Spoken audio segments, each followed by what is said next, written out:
Hi hello welcome to 24/7 news TV. ఈరోజు మనతో పాటు పొలిటికల్ అనలిస్ట్ సిద్దిరెడ్డి శ్రీనివాస్ రెడ్డి గారు ఉన్నారు. ఆయనతో మాట్లాడదాం. హాయ్ సార్, నమస్తే. నమస్తే అమ్మా. ఎలా ఉన్నారు సార్? బాగున్నాను సార్, తెలంగాణ వచ్చి 11 ఏళ్ళు పూర్తయింది. సో తెలంగాణ రాకముందు అభివృద్ధి ఎలా ఉంది, ఇప్పుడు ఎలా ఉంది, కేసీఆర్ పాలించినప్పుడు ఆ పరిపాలన ఎలా ఉంది, ఇప్పుడు కొత్త ప్రభుత్వం వచ్చింది కదా, ఈ పాలన ఎలా ఉంది? పాలకులు ఫెయిల్ అయినట్ట, సక్సెస్ అయినట్ట? అయితే ఉమ్మడి రాష్ట్రంలో ఇబ్బందులు ఎదుర్కొన్నాం అనే దాంతో నీళ్లు నిధులు నియామకాల వల్ల ఇబ్బందులు జరిగినాయి అనే ఉద్దేశంతో ఆ డిమాండ్ పైనే ప్రధానంగా ఉద్యమం జరిగింది. ఉద్యమం జరిగిన తర్వాత తెలంగాణ రాష్ట్రం ఏర్పడ్డది. సరే, నేను ఉమ్మడి రాష్ట్రం సమస్యలు ఉమ్మడి రాష్ట్రంలో ఏ రకంగా జరిగిందనే జోలికి పోకుండా తెలంగాణ రాష్ట్రం ఏర్పడ్డ తర్వాత గత 10 సంవత్సరాలు ఏ రకంగా ఉండే, అంటే బీఆర్ఎస్ అధికారంలో ఉన్నప్పుడు, ఇప్పుడు రేవంత్ రెడ్డి అధికారంలోకి వచ్చినాక ఏం జరిగిందనే విషయం మీద నేను 2 విషయాలు చెప్పదలుచుకున్నాను. అయితే విషయం ఏంటంటే, గత 10 సంవత్సరాల కాలంలో మొదలు తెలంగాణ రాష్ట్రం ఏర్పడ్డ తర్వాత చిన్నపాటి మెజార్టీతోటి బీఆర్ఎస్కు అధికారం ఇచ్చారు. తర్వాత సమయం సరిపోలేదని ప్రజలు నిర్ణయించుకొని ఆ టైంలో పూర్తిగా సాధించుకోలేక, అంటే సమస్యల పట్ల పూర్తిగా సాధించుకోలేమనేసి రెండోసారి ప్రజలు ఇంకా ఎక్కువ మెజార్టీతోటి కేసీఆర్కు అధికారం కట్టబెట్టారు. అయితే దాని తర్వాత ఏమైందంటే, మొదటిసారి అధికారం వచ్చినప్పుడు ప్రజలు కొంత పాలన తీరు బాగుందనుకొని మళ్ళీ రెండోసారి టోటల్గా కేసీఆర్ ఫెయిల్ అయ్యిందనే దాంతో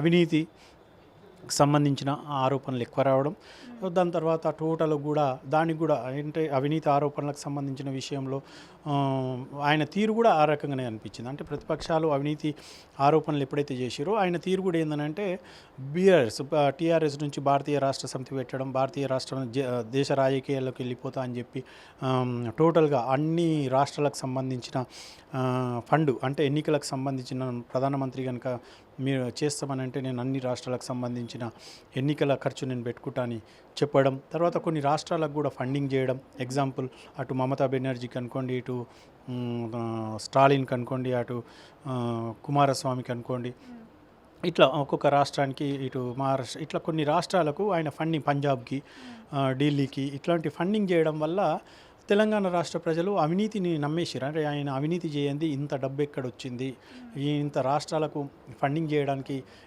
ఏ రకంగా వచ్చింది అనేది ప్రజలు కూడా ఫిక్స్ అయిపోయి సైలెంట్గా నెక్స్ట్ అధికారం కాంగ్రెస్కి ఇచ్చేసారు. అంటే కేసీఆర్ మీద కోపంతో ఆల్టర్నేట్గా రేవంత్ రెడ్డి ప్రభుత్వానికి, కాంగ్రెస్ పార్టీకి అధికారం అప్పచెప్పిన తర్వాత కాంగ్రెస్ కూడా దాదాపుగా ఇప్పుడు చూసినట్టుంటే టోటల్గా అధికారం, అంటే పాలన ఆయన ప్రభుత్వం మీద రేవంత్ రెడ్డి కేసీఆర్కు ఆల్టర్నేటివ్ ఆయన కనిపించిండు. ప్రజలు ఆ రకంగా కేసీఆర్కు ధీటైన నాయకుడు, రేపు పాలన బాగుంటుందనే ఉద్దేశంతో కేసీఆర్ను దించి రేవంత్ రెడ్డికి అధికారం కట్టబెట్టారు. అండ్ రేవంత్ రెడ్డి పార్టీలో గ్రిప్ సంపాదించిన ఆయన అటు TDP, BRS, Congress, TDP, BRS, గతంలో బీజేపీలో అనుబంధ సంస్థలో పనిచేసినాడు. మొత్తం మీద ఒక 3-4 పార్టీలు చేసి చివరికి కాంగ్రెస్ పార్టీలో కూడా ప్రచార కమిటీ చైర్మన్ నుంచి, వర్కింగ్ ప్రెసిడెంట్ నుంచి, పీసీసీ ప్రెసిడెంట్, ఇప్పుడు ఈరోజు సీఎం అయ్యాడు. ఆల్టర్నేట్ కేసీఆర్కు రేవంత్ రెడ్డి అనేది కనిపించి ఆ కేసీఆర్ మీద కోపంతో రేవంత్ రెడ్డిని అధికారంలో కట్టబెట్టారు. ఈయన పార్టీ మీద గ్రిప్పు సంపాదించింది కానీ పాలన మీద సరైన దృష్టి కనిపిస్తలేదు. దాంట్లో ప్రజలు కూడా ఇబ్బందులు పడుతున్నమాట వాస్తవమే. దానివల్ల ఇప్పుడు స్పష్టంగా అర్థమవుతుంది ఏంటంటే, ఈరోజు చూసినట్టుంటే పార్టీ మీద గ్రిప్పు సంపాదించిండు. ఇంతకుముందు కూడా నేను డిబేట్లో అదే చెప్పాను. ఆయన నేను తొక్కుట వచ్చినా నన్ను తక్కువ అంచనేయొద్దు, నేను నెక్స్ట్ కూడా 10 ఇంకా 5 ఏళ్ళు, ఈ 5 ఏళ్ళే కాదు ఇంకా 5 ఏళ్ళు అధికారంలో నేనే ఉంటా అనేది అంటున్నాడు. నేను ఏమంటా అంటే, నీకు ఒకసారి అధికారం నమ్మి ప్రజలు అధికారం కట్టబెట్టినప్పుడు ఈ 5 ఏళ్ళ పాలన తీరు చూసి నెక్స్ట్ 5 ఏళ్ళు అధికారం ఇస్తారు.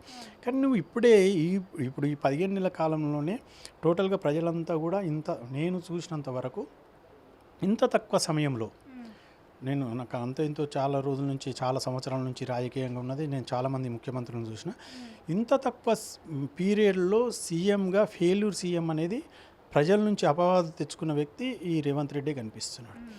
వీళ్ళు ఏమవుతుందని అంటే, కేవలం సోషల్ మీడియా ద్వారా ప్రజలకు సంబంధించిన దాని మీద కాకుండా సోషల్ మీడియా డిపెండ్ అయ్యి వీళ్ళు అధికారంలోకి వస్తున్నారు. సోషల్ మీడియా సీఈఓలుగా వస్తారు కానీ ఈ సీఈఓలుగా వస్తారు కానీ సీఎంలుగా వచ్చేటట్లేరు. ఇంకో పాయింట్ కూడా చెప్పదలుచుకున్నాను. ఇప్పుడు బీఆర్ఎస్ విషయానికి వస్తే రేవంత్ రెడ్డి పరిస్థితి ఇది. సోషల్ మీడియా సీఈఓకే వస్తారు కానీ ఆయన ఈ రోజు కూడా పాలన మీద గ్రిప్ సంపాదిస్తలేడు. ఆయన టోటల్గా పాలనలో ఫెయిల్ అయిపోయాడు. సోషల్ మీడియా సీఈఓకే పనికొచ్చేటట్టున్నాడు కానీ సీఎంకు ఆయన పనికొచ్చే పరిస్థితి అయితే కనిపిస్తలేదు.